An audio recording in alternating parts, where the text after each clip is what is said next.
Çok şükür elhamdülillah oldu. Bizim genelde kuru yemiş şekerleme ağır olduğu için genelde hurma satışlarımız yani arttı, iyiydi elhamdülillah. Yapılan fiyat artışlarını doğru bulmuyoruz.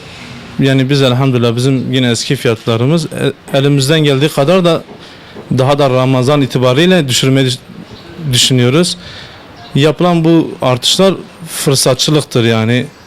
Aslında halkımıza yani bu gibi aylarda daha çok hayır yapmak lazımken yani fırsatçılık yapılıyor. Bunu da doğru bulmuyoruz. Şu an yaz olma itibariyle Ramazan ayda yaza geldiğinden dolayı içecektir, hurmadır, üzüm ve hoşaf gibi malzemeler yani kuru üzüm falan gibi. Yani herkes kendi alanında mesela ben diyelim Ramazan ayında lazım olan fırıncı ekmekse ekmek yardım etmelidir.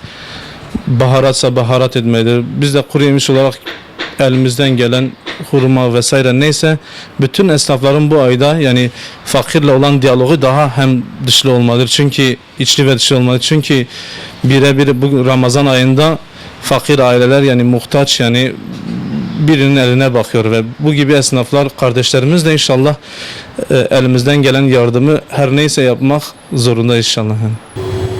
Ramazan öncesi genel itibariyle biraz alışveriş fazla olduğundan dolayıdır.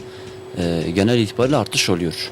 Bu da devletin bir politikasıdır ve büyük esnafların politikasıdır bu toptancılar dediğimiz kesim. Şimdi baktığınız zaman Ramazan ayında gerçekten fakirin sofrasına da baktığınız zaman illaki yani bir şeyler yiyilmesi lazım ve bu da ister istemez fiyatlara hani etki yapıyor ve baya bir artış da oluyor. Genel itibariyle yiyecek yani erzak, zahire ürünlerine zam geliyor. Bu yılın zam şampiyonu desek pirinç, işte ne bileyim fasulye, nohut gibi ürünler baya bir zam yediler, fazla oldular. Fakirin de gücü yok bunları yesin. Gelip yarım kilo, 1 kilo ancak alabiliyorlar. Diyarbakır'da birçok esnaf kardeşlerimiz vardır. Herkes kendi çevresindeki fakir fukarayı tespit edip onlara bir yardımda bulunursa gerçekten bu fakirlik sorunu ortadan kalkacaktır. Örnek olarak mesela Allah Resulü Aleyhisselatü Vesselam'ın hadisinde geçtiği gibi şöyle buyuruyor Allah Resulü. Cibril Aleyhisselam bir gün Allah Resulü Aleyhisselatü Vesselam'a komşuluk hakkından bahsederken Allah Resulü kafasını kaldırıyor. Diyor ya Cibril diyor o kadar komşuluk hakkından bahsettiniz ki sanki ben ölürsem benim varisim komşumdur gibisinde. Bugün çevremize baktığımız zaman genel itibariyle komşularımız fakirdir. Yani var. Esnaf kardeşlerimizde bunların tespit edilip fitre sadakası işte zekatlarını onlara vermebilmesi için işte bir öğün yemek vermeleriyle hiç kimseden bir şey eksik olmaz. Yani bunları tespit ettiğimiz sürece inşallah bir sıkıntı olmaz. Ağırlık gıda ürünleri bir de içecek ürünlerinde bir artış vardır. O da en çok limonata gibi, meyve suları gibi o tür ürünlerde yani şey vardı, satış vardı, satış artışı. Yani Ramazan ayında artmasının sebebi artık fırsatçılık mıdır? Veyahut da göz açarlar mıdır? Yani nasıl bir şey de anlamıyorum. Çünkü zaten her sene belli bir vakitte ürün ekiliyor. O sezonun bitimine kadar da o üründür. Yani Ramazan ayında artmasının sebebi nedir? Yani kendi kendine zam, kendi kendine bir artış yapıyorlar. Bunu da millete yansıtıyorlar. Halbuki Ramazan ayında insanların bir Müslüman toplum olarak, bir ülke olarak fiyatları daha uygun, daha makul, fakirin ve zenginin bir nevi yani ikisinin de aynı fiyatta muamele görüp aynı şekilde evine götürebilmesi lazımdır. Halbuki bu şekilde olduğu zaman ülkemizde özellikle bu bölgede, Bağlar bölgesinde fakir insanların daha az yemek yeme olanı oluyor. Hani biz isteriz ki fiyatlar düşük olsun veyahut da normal fiyattan seyretsin. Artış olmasın ki herkes yiyebilsin. Ama Ramazan ayına girdiğimizde bir artış oluyor. Bakıyorsun birlik mal olmuş, üçlük olmuş, beşlik olmuş, 10 almış başına gidiyor. Ve yani alamıyorsun. Alamayınca da halen sıkıntı oluyor. Ve biz istiyoruz ki Ramazan ayında herkesin evine birden fazla çeşit girsin. Birden ikiden fazla içeceği olsun. Biz de istiyoruz yani biz de olsun, fakir insan olsun, durumu iyi insan olsun. Herkes yani o şekilde de mesela Ramazan ayı bu artışlardan dolayı insanların daha fazla çalışması gerekiyor. Oruç halen daha fazla çalışmayınca halen bazı insanlar da orucunu yemek zorunda kalıyor.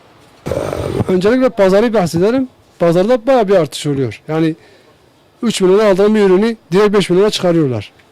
Satılmamasına rağmen fiyatı artırıyorlar. Parası olan alıyor, parası olmayan almıyor. Anlatabildim. Onun dışında içecek yani ilk 3-4 gün bir hafta içeceğe acayip bir ağırlık veriyor. Susama olayı var. Millete fazla açılıyor ya susama olayından dolayı içeceğe yüklenme çok oluyor. Bu koladır, bu limonatadır, bu meyve suyudur, bu başka bir şey. Yani ne bulurlarsa içecek, şerbetten tut kolaya kadar. Her şey ne olsa içecek, göz kapalı alıyorlar. Hani vücut su kaybediyor ya, ondan dolayı milletin yiyecekten ziyade içeceğe ve meyveye yönelmesi çoktur.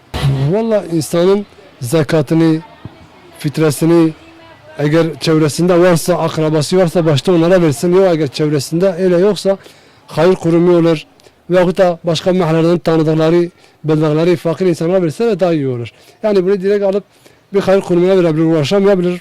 Az veya çok onu da verse hayır kurumuna da belli tespit ederek ailelere dağıtsa Allah'ın izniyle daha güzel bir ortam olur. İnsanlar daha en azından bu ayın sebebiyle bir 3-4 ay daha iyi geçinebilir. Yani biz nasıl diyeyim, varsa elimizde zekatımız yoksa fitrimizi veya da sadakamızı ve elimizden geldiğince yani bir tabak çorba komşusuna ikram edebilecek imkanı varsa o, eğer daha fazla varsa daha fazla. Yabancı olur, 7 yabancı olur. Yani insan uğraşamıyorsa bir hayır konumuna verir. Örneğin Umut Kapısı'dır, başka derneklerdir. Verirsin, onlar konu bazında zaten fakir evlere tek tek teslim ediyorlar. Bu tespitli olan bir şeydir. Diyarbakır geneli de biliyor ve bu Avrupa'ya kadar da gitmiştir. Yani izleyenler, televizyon izleyenler, takip edenler bilir yani. Bizim de istiyoruz ki biz de elimizden geldiğince yardımımızı yapıyoruz. Dernekler olsun, fakir insanlar olsun, belli çevredeki insanlara veriyoruz yani. O şekilde elimizden geldiğince yardımcı olmaya çalışıyoruz.